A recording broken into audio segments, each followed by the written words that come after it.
আমাদের উপরে যত নির্যাতন নিপীড়ন হয়েছে আমরা বুক ফুলিয়ে কথা বলেছি, আমরা বুক ফুলিয়ে হেঁটেছি। এই দেশের সরকার তো বিভিন্ন সময় পরিবর্তিত হয়েছে, বাংলাদেশ জামাত ইসলামী ছাত্র শিবিরের একজন সহযোগী সমর্থক তো পালায় নাই। আমরা বুক ফুলিয়ে সবসময় কথা বলেছি। আমরা বলেছি যে আমাদের একটা অফিস বন্ধ করে দেওয়া হলেও গোটা বাংলাদেশের 56,000 বর্গ মাইল আমাদের জন্য উন্মুক্ত, এবং সেখানে আপনারা দেখেছেন আমাদের উপরে যত নির্যাতন নিপীড়ন হয়েছে আমরা বুক ফুলিয়ে কথা বলেছি, আমরা বুক ফুলিয়ে হেঁটেছি।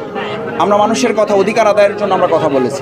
সুতরাং আমাদের একটা অফিস বন্ধ করে আমাদের স্বাভাবিক কোনো কর্মকাণ্ডই তারা যে বন্ধ করতে পারে নাই, তার সবচেয়ে বড় প্রমাণ হচ্ছে যে এই শত না, লক্ষ না, কোটি মানুষ বাংলাদেশ জামাত ইসলামী ছাত্র জনতা সম্মিলিতভাবে আজকে মাঠে নেমে কাজ করেছে।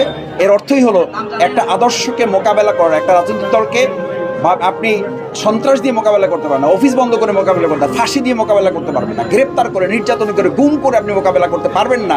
ভবিষ্যতেও যে কোনো রাজনৈতিক দলের জন্য এটা একটা বার্তা যে অফিস বন্ধ করে, গুম করে, খুন করে, নির্যাতন করে আমাদেরকে বিভিন্ন